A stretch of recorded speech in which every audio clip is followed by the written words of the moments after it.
उसका भी आज मैंने बताया कि सब हिसाब लिखो। अभी 40,000 रुपया लोगों ने दिया, लेकिन ये मंडप का ही किराया है 1 लाख रुपया। और राजगंज सिद्धि के लोगों ने यहाँ आने वालों को लिए थोड़ी सब्जी रोटी भी देना शुरू किया है, शुरू से अपने खर्चा से। ये कोई उद्योगपति नहीं आया, किसी से डोनेशन नहीं लिया। राजगंज सिद्धि परिवार ने अपने खर्चा से आने वाले लोगों को सब्जी पूरी देते हैं। इतना नहीं, सवेरे शाम को गांव के युवकों ने 100-100 रुपया का चंदा निकाला और चंदा निकालकर यहाँ आने वाले लोगों को यहाँ पोहा और चाय आने वाले लोगों को देते हैं। तो ये हम लोग ये इस बात को सोचते हैं कि फिर से नौबत ना आ जाए कि राजगंज में इतना पैसा इकट्ठा हुआ था, वो कहाँ गया। इसका 1-1 रुपया का हिसाब हम देंगे। एक तो हम बड़े पैसा किसी से लेते ही नहीं और हमें जरूरत भी नहीं। मैं अपने जीवन में पैसे से बहुत दूर रहा, इसीलिए तो कहीं बैंक बैलेंस नहीं रखा। तो पैसे का हमारा क्या ताल्लुकात है? हमारा ताल्लुकात है समाज और देश। जो सोच है वो समाज और देश की सोच है, पैसे की सोच नहीं। तो इसलिए मैं शुरू में ये इसलिए कहा कि अगर किसी के दिल में संदेह है यहाँ भी कोई पैसा इकट्ठा होता है और वो कहाँ जाता है, तो ये संदेह ना रहे, इसलिए मैंने इस बात को कहा। लोकपाल के बारे में कल मैंने कहा तक 16 पॉइंट है। 16 पॉइंट के बारे में मैंने कहा था क्या है लोकपाल में ये पॉइंट, उसका सविस्तर से मैं कल बात बता रखी थी। उसमें मैं बताना चाहता हूं, दिल्ली के रामलीला मैदान में जब मेरा अनशन हुआ और सरकार ने जब आग्रह किया कि अनशन को छोड़ो, हम जन लोकपाल लाएंगे, मंत्री को भेजा, बार बार मुझे मैसेज आ गया कि अनशन को छोड़ो। इसीलिए हमारे टीम का मैं किसी को भी पूछा नहीं और 3 मुद्दे सरकार को दिए। अगर आप चाहते हैं तो मैं अनशन वापस लेता हूं। ये 3 मुद्दे हैं। एक, जनता की सनक। दूसरा, क्लास 1, 2, 3, 4 ऑफिसर लोकपाल के दायरे में लाओ।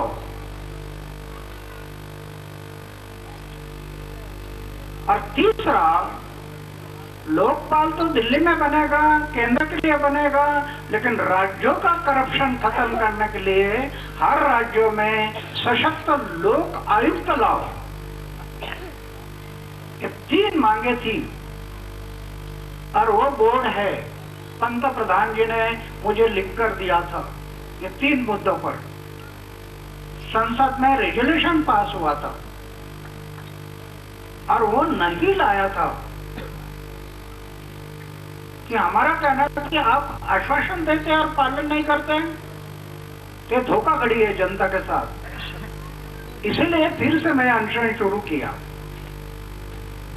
और कल मैं बताया कि इसमें 3 में से 2 मुद्दों पर सरकार ने डिसीजन, ये अभी जो ड्राफ्ट बनाया है उसमें 2 मुद्दे तो आ गए। क्लास 1, 2, 3, 4 ऑफिसर, उस पर सरकार का नियंत्रण नहीं रहेगा, वो लोकपाल के दायरे में आएंगे, सरकार का कोई नियंत्रण नहीं। ये मुद्दा आ गया। क्लास 1, 2, 3, 4 ऑफिसर, ये मुद्दा भी इस ड्राफ्ट में आ गया। जो बिल अभी आया है उसमें ये भी आ गया कि क्लास 1, 2 ये लोकपाल के दायरे में रहेंगे और क्लास 3 और 4 सीबीसी और लोकपाल दोनों के दायरे में रहेंगे।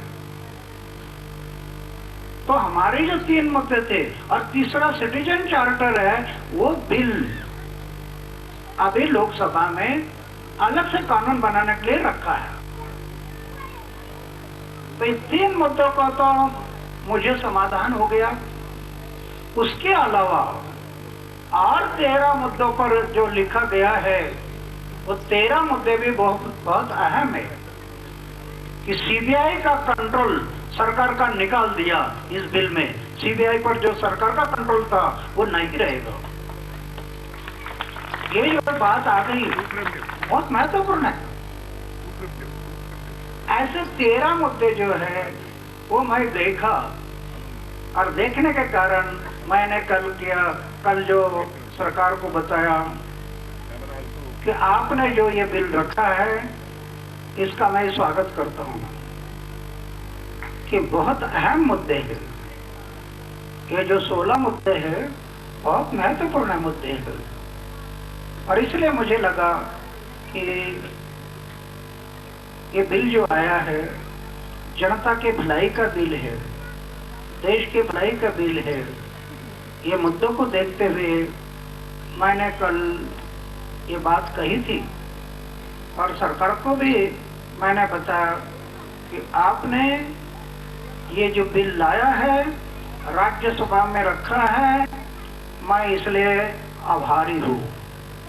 इतना है कि ये बिल को राज्यसभा और लोकसभा दोनों में भी इसी अधिवेशन में लाना जरूरी है। अगर आपको समय कम पड़ता है तो 2 दिन की समय बढ़ाओ, क्या फर्क पड़ता है? जनता की सोच है ना, देश की सोच है। कई बार तो आपने संसद का लिमिट बढ़ाया है, कई बार बढ़ाया। तो ये एक देश के लिए, समाज के लिए अच्छा मुद्दा है। तो हमारी मांग ये है, अगर बाई चांस, मुझे तो विश्वास है कि ऐसा कोई बढ़ाने की जरूरत नहीं पड़ेगी, क्योंकि अभी सब लोग बोल रहे हैं कि राज्यसभा में हम कर रखेंगे और राज्यसभा शुरू होते ही पहले लोकपाल का बिल हम उस पर चर्चा करेंगे, ये बस बता रहे। तो इससे मुझे विश्वास हो रहा है कि राज्यसभा में अगर कल चर्चा होगी तो उपवास हो जाएगा। और उसमें 1-2 छोटे छोटे पार्टी छोड़ी तो अभी सब इकट्ठा आ गया। बीजेपी, कांग्रेस और बाकी पार्टियां भी अभी इसमें सहमत हो गई। हाँ, लेफ्ट पार्टी भी सहमति हो गई। हाँ, हमारे मायावती जी वो भी सहमति हो गई। सब पार्टियां सहमति हो गई। इसके कारण 1-2 लोग विरोध करते हैं, उससे कोई फर्क नहीं पड़ेगा। हम तो, हमारा सरकार का कहना है, अगर हल्ला गुल्ला होता है तो हल्ला गुल्ला में पास करो, क्या बिगड़ता है? कई बार किया ना, कई बार आपने पास किया है, हल्ला गुल्ला में बिल पास होता है। तो इस टाइम पर ऐसा क्यों नहीं होगा? ये करना चाहिए। मैं तो ये तय किया कि जब तक ये बिल नहीं आएगा तब तक मैं अनशन नहीं छोड़ूंगा, तब तक अनशन नहीं होगा।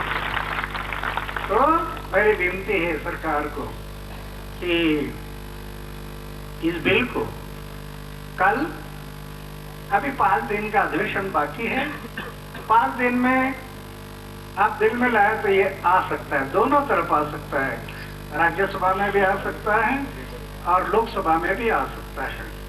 लोकसभा में तो पहले पारित हो गया है। अभी सेलेक्ट कमेटी में जो सजेशन दिए सिर्फ उसी के मुद्दों पर चर्चा होगी, उसमें ज्यादा देर नहीं लगेगा, ऐसा मुझे विश्वास है। और 2 दिन में पास हो गया तो राष्ट्रपति के साइन करने के लिए कितना दिन लगता है? राष्ट्रपति उधर ही है ना, दिल्ली में।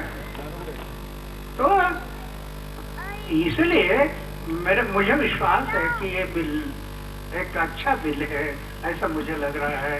समाज की भलाई इसमें है, देश की भलाई है, इसलिए मैंने उसका स्वागत किया है। तो आपको कोई प्रश्न है तो आप पूछिए।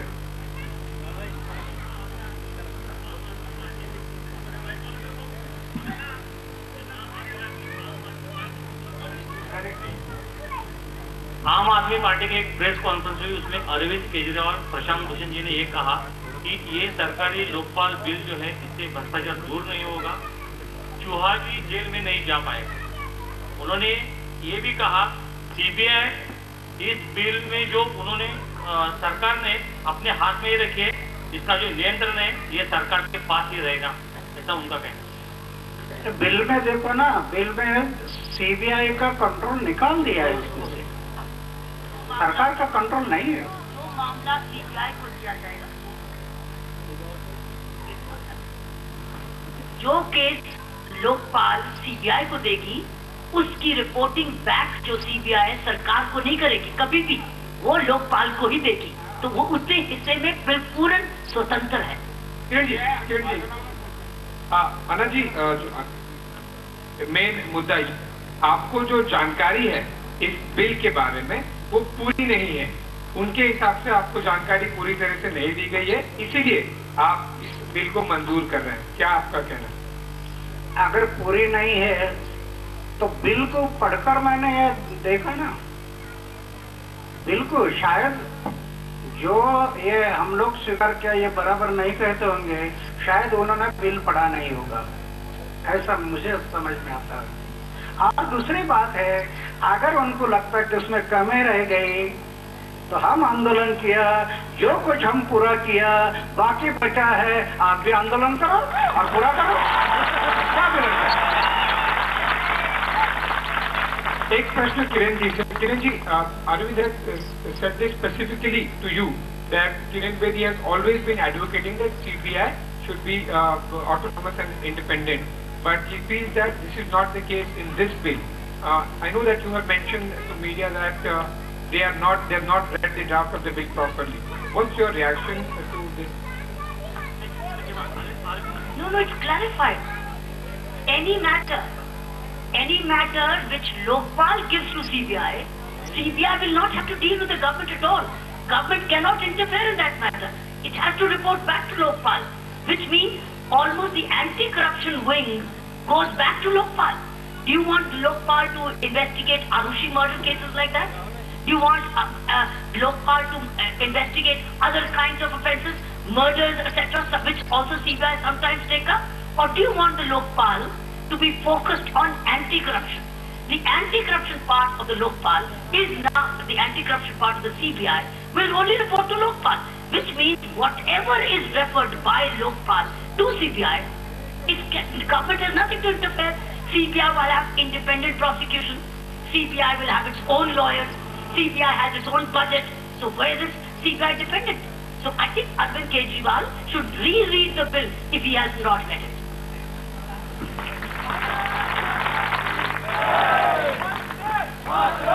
एक है कि अगर किसको लगता है कि बिल में कमी है, मैंने जो देखा है, जो सोचा है, इसमें समाज की भलाई है, देश की बजाय भलाई, ये सोचकर मैंने स्वागत किया। मैंने अभी कहा अगर किसी को लगता है कि इसमें कुछ कमी है तो उन्होंने फिर से आंदोलन करना और जो कमी है उसको पूरे करना, ये अभी मैं कहा। एक दूसरा है कि समाज के हित के लिए, देश के हित के लिए इस बिल में जरूर बातें हैं, उतने आ गई, इसके कारण मैं सोचा कि अनशन छोड़ूंगा। क्यों? मैं इतना जल्दी मरना नहीं है, देश के लिए, समाज के लिए लड़ना है। और right to reject, right to recall, gram sabha को पावर, किसानों के प्रश्न, मजदूर के प्रश्न, इस पर मुझे लड़ना है आगे। ये सिर्फ एक बात को लेकर अगर मैं ये सोचा किसी ने तो वो मैं मानने को, अभी बिल में समाज के लिए, देश के लिए अच्छी बातें आ गई, अभी अनशन मैं छोड़ूंगा।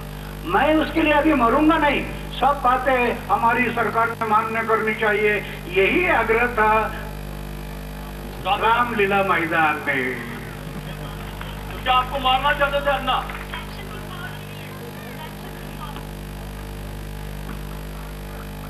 नहीं, ऐसा नहीं,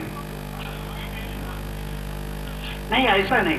मैं ये बात कर रहा था कि रामलीला मैदान में भी सब मुद्दे आने तक हम आंदोलन चालू रखना, लेकिन उस टाइम पर मुझे लगा जब मैं प्राइम मिनिस्टर को कहा, मैं किसी को पूछा नहीं, किसी का सलाह नहीं लिया, मैं अपने मर्जी से पंत प्रधान को कहा ये 3 मुद्दे लाओ, मैं अनशन छोड़ता हूं और लोकपाल पर हम बात करते रहेंगे। ये मैं कहा, इसका मतलब यही था कि अगर ये 3 मुद्दे आते तो उसमें समाज और देश के भले का बहुत बड़ा काम होगा। फिर मरना क्यों? मैं मरना नहीं, जीना है। अन्ना कुमार विश्वास ने एक ट्वीट किया है जिसमें ये कहा है कि भीष्म जो है वो शांति से बैठे हुए हैं, मौन बैठे हुए हैं। द्रोण ने सत्ता के साथ हाथ मिला लिया है। अब पांडवों को युद्ध लड़ने का समय आ गया है कांटे भरे रास्तों पर। तो ये जो ट्वीट है ये कहीं ना कहीं टीम अन्ना पर बड़ा हमला है। द्रोण कौन है, भीष्म कौन है? आप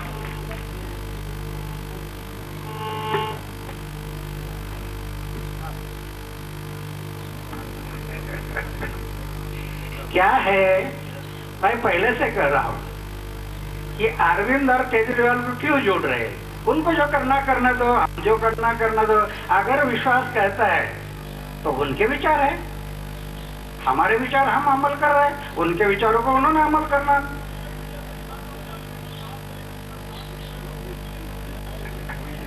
तो कहने दो, कहने से क्या फर्क पड़ता है? आखिर सत्य हमेशा सत्य होता है, सत्य कभी झूठ नहीं होता। दुनिया में सत्य के मार्ग से चलने वाले लोगों को कठिनाई बहुत आ गई, उनकी निंदा बहुत हो गई, उनकी बदनामी बहुत हो गई, लेकिन इतिहास में सत्य कभी पराजित नहीं हुआ। सत्य सत्य ही रहा, वो कभी पराजित नहीं हुआ। तो सत्य सामने आ जाएगा। पण अण्णा, तुम्ही राजसत्तेला जाऊन मिळाले असाही आरोप अरविंद केजरीवाल यांनी केलेला आहे ट्विटर। फिर मैं वही बात करता हूं, अरविंद और अन्ना का झगड़ा किस लिए? मैं तो आप जो क्वेश्चन कर रहे हैं, मेरी नो कमेंट, कुछ बोलना नहीं उनके। वो झगड़ा खड़ा कर रहे हैं ऐसा लग रहा है? हाँ? वो झगड़ा कुछ खड़ा कर रहे हैं। मैं उनके बारे में कुछ नहीं बोलना चाहता। सच जो है समाज के सामने, देश के सामने आ जाएगा। आज क्यों झगड़ते बैठे हम? कोई झगड़ा नहीं करना, उनको जो कहना दो, हम उनके बारे में कुछ नहीं करना, कुछ कहना भी नहीं। मेरा तो यही सवाल है कि उनके बारे में आप जो क्वेश्चन कर रहे हैं, मेरे नो कमेंट, अन्ना कुछ नहीं बोलना। अन्ना जी मेरा नाम शैलन सिंह है, मैं न्यूज नेशन से बात कर रहा हूं और मैं ये जानना चाहता हूं कि सीबीआई भले लोकपाल के दायरे में हो, लेकिन जो जांच एजेंसी है लोकपाल के पास सिर्फ सीबीआई है। सीबीआई के अलावा और कोई जांच एजेंसी नहीं है। लेकिन सीबीआई की जो पोस्टिंग होगी, सीबीआई का जो ट्रांसफर किया जाएगा लोगों का, और सीबीआई में जो लोग सस्पेंड किए जाएंगे उसका पूरा पावर सरकार के पास है। ऐसे में सीबीआई कैसे निष्पक्ष जांच करेगी? नहीं, मैं आज कैसे बता सकता इस बात? ये तो बहुत लंबी प्रक्रिया है। कानून बनना है, कानून में क्या क्या आता है, और दूसरा ये सिर्फ सीबीआई नहीं, सीवीसी भी रहा है उसमें। दूसरी एजेंसी सीवीसी जो है, क्लास 3 और क्लास 4 ऑफिसर, जो गरीबों के लिए जो न्याय मिलना चाहिए उसके लिए बीच में सीवीसी रखा है, और सीवीसी भी लोकपाल को जवाबदेही होगी, ऐसा है इसमें। अच्छा, ये जो लोकपाल बिल है, इसमें अगर कोई गलत कंप्लेन करता है लोकपाल के खिलाफ तो उस पर 5,000 रुपए फाइन का भी प्रावधान है। तो ऐसे में लोग डरेंगे एक बार सुप्रीम कोर्ट में कंप्लेन करने के लिए, क्या कहेंगे इस पे? क्या ये सही है? नहीं, अभी जैसे राइट टू इंफॉर्मेशन, कई लोगों ने तो धंधा बना दिया राइट टू इंफॉर्मेशन का, उसका काम ही वो बन गया। बस कई 100 बार, 200 बार, 300 बार, 400 बार जानकारी मांगते हैं। तो मैंने सरकार को ये भी बताया था कि राइट टू इंफॉर्मेशन में एक आदमी इतनी जानकारी मांगता है, उसके लिए कि सोचना चाहिए, उसको लिमिट डालो, कितने बार वो जानकारी लेगा। कई लोगों ने ये जो ब्लैक मार्केटिंग का धंधा बना दिया, इसीलिए अभी जो सीवीसी बीच में जो आ गई है, तो वो लोकपाल को बहुत सपोर्ट करेगी, बहुत सपोर्ट करेगी वो, ये दोनों संस्था। और उसके जड़ जो है पूरा राज्यों तक अभी जैसे लोक आयुक्त है, इसमें लोक आयुक्त आ गया ना, राज्यों में लोक आयुक्त 365 दिन के अंदर लोक आयुक्त बनाना है, सशक्त लोक आयुक्त, ये आ गया है। अभी जनता की जिम्मेदारी है कि सरकार जब लोक आयुक्त बिल बनाएगी उस पर जनता सतर्क होनी चाहिए और जनता ने ध्यान देना चाहिए कि अपने सरकार ये कमजोर तो नहीं कर रही है लोक आयुक्त। अन्ना एक सवाल,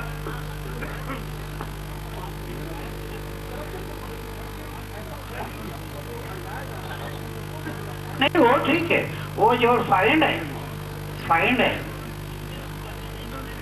वो शायद उसको कम करना जरूरी है। अगर सामान्य आदमी कोई मांग करता है तो उसको ज्यादा फाइन रखना, एक अब सरकारी यंत्रणा को कम फाइन करते हैं और जो जानकारी मांगते उसको ज्यादा करते हैं, ये बराबर नहीं। तो उसको फाइन में कम होना चाहिए, नहीं तो वो डरेगा नहीं।